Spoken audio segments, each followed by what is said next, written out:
Hola amigos, ¿qué tal? Buenas noches. Ahora nos encontramos acá en casita, en pleno confinamiento y pues vamos a tratar algunos temas que seguramente serán de interés para ustedes. Vamos a esperar que se conecten algunos de nuestros amigos que estuvimos, pues les avisé hace ratito que iba a hacer un Facebook Live, a transmitir con 3 temas que me parecen ahorita relevantes en este momento.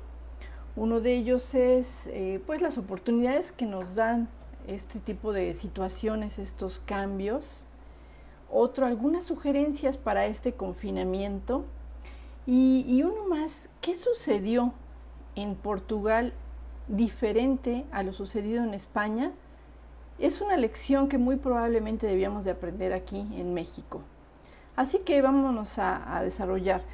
Voy a empezar primero con mi videocolumna que escribí para uno de los periódicos, posteriormente uno de los textos que leí sobre las sugerencias que nos dan para este tipo de situaciones que nos ayudan mucho en la cuestión psicológica y como les comento finalmente qué sucedió entre España y Portugal, cuáles fueron las diferencias y qué lecciones podemos aprender. Así que pues vámonos a arrancar con esto. Y yo la titulé mi columna pues que hoy más que nunca es renovarse o morir.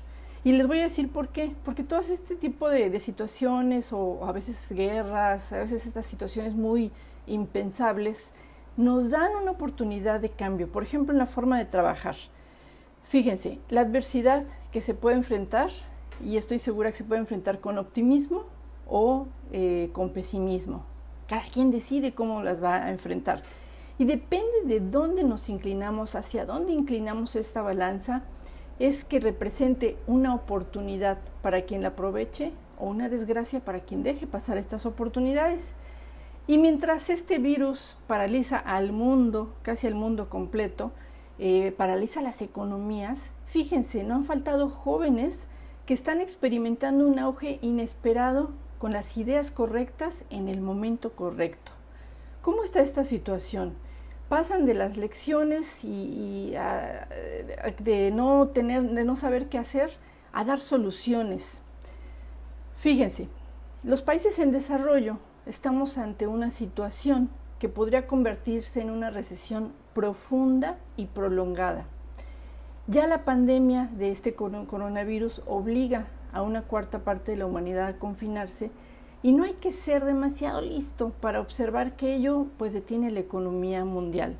Y si ello no fuera suficiente, la caída dramática en los precios del petróleo y otros productos que son una fuente importante de ingresos para países como México, pues también viene a agravar las finanzas públicas. El descenso en el récord de la demanda debido obviamente a esta pandemia, junto con la guerra de precios entre Arabia y Rusia, ha empujado a los precios del petróleo a sus niveles más bajos. ¿Y qué dice, por ejemplo, un historiador que leí por ahí que se llama Albert Rynch? Que este solo es el principio de la crisis, la cual puede empeorar tanto que derive en una crisis económica mundial como la de principios de los años 30 del siglo pasado, y en su opinión, drásticas disminuciones en el Producto Interno Bruto de los países, pues eso es lo que se espera. Pero así las cosas, ante este panorama así que suena como que sombrío, pues mucho depende también cuánto tiempo duren las medidas de cuarentena que provocan que la economía no se mueva. Y mientras ello sucede, tengamos presente que en la adversidad siempre se puede enfrentar, como les decía al principio, con creatividad o con pesimismo. Y les voy a poner 2 casos que están sucediendo en Alemania. Hay 2 chicas alemanas que desarrollaron un desinfectante para pasamanos libre de químicos. Es un módulo que irradia constantemente luz ultravioleta y a medida que recorren los aparatos van desinfectando. Los rayos en el espectro matan bacterias, hongos, virus, y ahora que en el mundo, pues ahora sí que nos cae el 20 de los miles de personas que utilizan las escaleras eléctricas en aeropuertos, en estaciones de trenes, en plazas comerciales, en almacenes, pues todo esto que es una fuente de germinadores, su producto está, súper bienvenido. Y estas emprendedoras todavía estaban en la escuela cuando fue la gripe porcina causando estragos allá en el 2010 Y el tema de la higiene de repente en ese momento fue muy actual y hoy día otra vez. Un amigo de ellas las ayudó a construir un prototipo, ganaron un concurso de ideas allá en Alemania y ahora resulta que ya venden su módulo patentado en toda Europa y hasta en Australia. Los fabricantes de escaleras eléctricas, mecánicas, lo instalan en los sistemas existentes y también pueden ser adaptados con otras especificaciones. El caso es que ahorita su plan de negocios fue completamente rebasado, o sea, ya están vendiendo como nunca, están teniendo pedidos como nunca se imaginaron, es decir, están aprovechando la situación de una manera creativa y positiva. Otras empresas, también allí en Alemania, están recibiendo un repentino impulso. ¿Por qué? Por ejemplo, cualquier cosa ahorita que ayude a enseñar o entretener a los niños en este confinamiento, pues está más que bienvenida por los papás. El número de acceso a aplicaciones de aprendizaje, en Alemania hay dos muy importantes que se llama Skill School y Share Zone, pues se han disparado. Se espera un fuerte crecimiento en las aplicaciones de aprendizaje, pues incluso hay escuelas en Alemania que están empezando a pensar en ese tipo de herramientas ya en línea para más tiempo por el confinamiento. Ahí tienen plataformas, registros de suscriptores por miles como nunca lo esperaron. También los adultos en este momento necesitan herramientas apropiadas para su oficina, así que también hay emprendedores que están sobre esa ruta. Hay empresas emergentes como Unikey o FileStage que ya están proporcionando esta infraestructura y aplicaciones para trabajar juntos en proyectos a distancia. En fin, quise traerles solamente estos dos ejemplos de lo que está sucediendo en este país, porque las crisis nos han mostrado la flexibilidad de la creatividad, que sí es posible. Hay aplicaciones, hay varias actividades que se pueden realizar, pero hay que verlo positivamente, porque si nos caemos en el pesimismo, pues no se van a aprovechar la situación. Sin duda, de la adversidad resulta algo bueno. Este fue uno de los temas que quise tratar con ustedes, pero me encontré una lectura muy interesante que tiene sugerencias para este confinamiento, porque recordemos que esta es una situación a la que no estamos acostumbrados, estar forzosamente en nuestra casa, que pues a muchos sí nos puede gustar, pero no todo el día ni todos los días. Es una situación en la que empiezan a dispararse algunas emociones que no son precisamente las más idóneas. Así que me di a la tarea de leer un artículo de una entrevista que le hicieron a la maestra Rosalinda Ballesteros, que es directora del Instituto de Ciencias de la Felicidad en la Universidad TecMilenio. Para muchos puede ser desconocido, pero existe y es un instituto muy interesante, porque ¿quién lo diría? Es academia. Bueno, pues ella dice que ante esta emergencia del COVID-19, las emociones negativas como la ansiedad, el miedo, la depresión, la frustración y muchas parecidas son naturales. Son problemáticas que nos podemos quedar como que rumiando en ellas o hacer algo por nuestra salud. Ante una situación no planeada, una crisis como la que estamos viviendo ahora con el coronavirus, hay estrategias para enfrentar este tipo de estados emocionales. Ello lo asegura el especialista que se llama en psicología positiva. A las emociones negativas se les llama así porque no nos gusta cómo se sienten. Queremos salir de ellas como muy rápido. Y la realidad es que tienen una función evolutiva biológica. Es como que nos diera miedo y nos ponen en riesgo, como que estamos en peligro. Pero causan enojo y es como una injusticia que sentimos. El problema surge cuando nos quedamos con esas emociones, dice la especialista, cuando nos quedamos con esas emociones más tiempo del necesario y se requiere aprender de ellas. Y a esto se le llama rumiar la emoción, nos dice. Aclara que se puede caer en el otro extremo.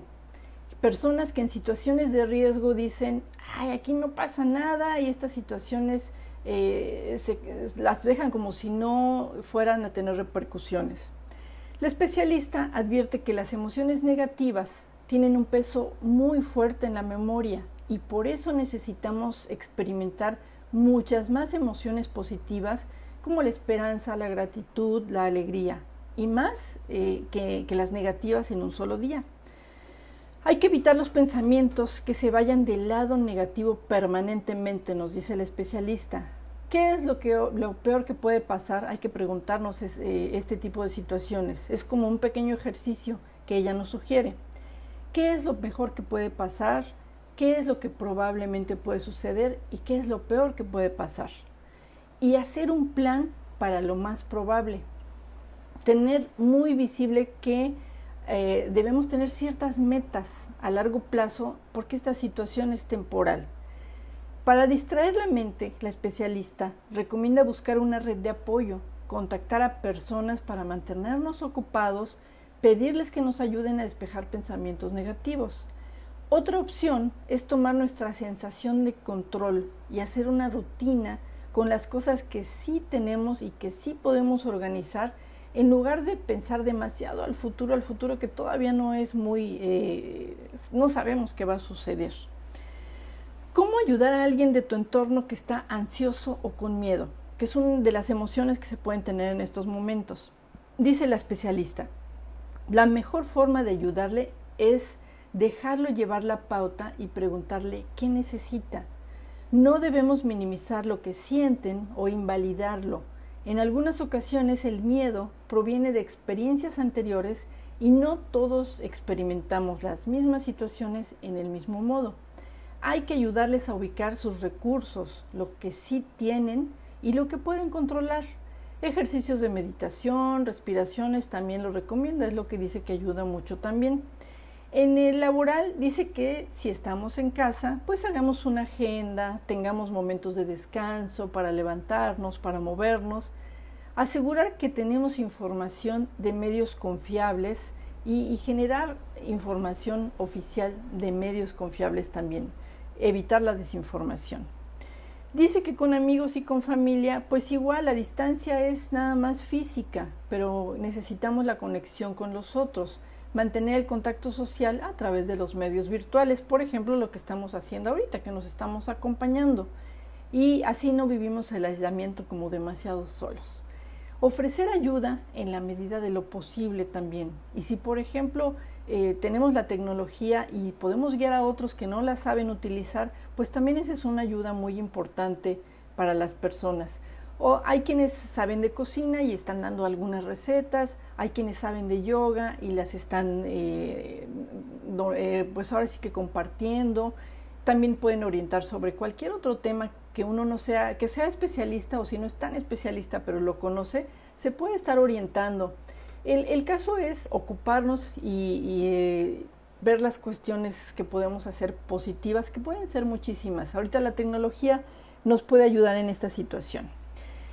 Este fue el segundo tema que traté con ustedes, y ya por último, uno que me llamó mucho la atención, estuve leyendo que dice el New York Times que compara a España con Portugal respecto al coronavirus y los resultados tan diferentes que tuvieron. Quise mezclar un poquito estos temas para no nada más tocar uno, pero vean qué interesante lo que sucedió. Me empiezan a analizar las razones, el New York Times empieza a analizar las razones del por qué el coronavirus se extendió tan rápido en España, y saca una conclusión muy interesante de donde podemos tomar una lección. El gobierno del presidente de Pedro Sánchez no actuó con presteza. Dice que de hecho en el artículo se asegura que el caso de España se ha convertido en un doloroso ejemplo de la tendencia de un gobierno tras otro de ignorar las experiencias de los países donde el virus ya golpeó. En un momento del análisis, este rotativo traza una comparación entre España y Portugal, el vecino principal que le ha ido mucho mejor a Portugal que a España. Este texto asegura que pese a compartir una extensa frontera, Portugal ha superado recientemente las 200 muertes por coronavirus, cuando en España ya eran 10,000. O sea, vean nada más la magnitud de la diferencia. Por eso me llamó tanto la atención, a ver qué pasó con uno y con otro. El New York Times destaca que ambos países coinciden en que tienen un líder de gobierno socialista en minoría, pero subraya que en Portugal sucedió algo importantísimo. Antonio Costa vio cómo los políticos de la oposición cerraron filas con él, algo que no está sucediendo en México, pues sí sucedió en Portugal y han tenido muy buenos resultados. En cambio, dice el New York Times, en España no se ha dado esa solidaridad ni siquiera entre las regiones, y subraya que el ministro de Sanidad hizo un llamamiento a la solidaridad en Madrid, pero no tuvo ninguna repercusión. Esto condujo a un cambio significativo en los equipos médicos de otras regiones y no hubo ningún seguimiento de sugerencia en los pacientes, por ejemplo, de Madrid, que podrían ser trasladados a otras regiones. Y en este sentido, en el artículo se asegura que sin duda la respuesta del gobierno al virus se complicó por la naturaleza difusa del sistema político español, que está dividido en 17 regiones y que han ido ganando autonomía desde la muerte de Franco.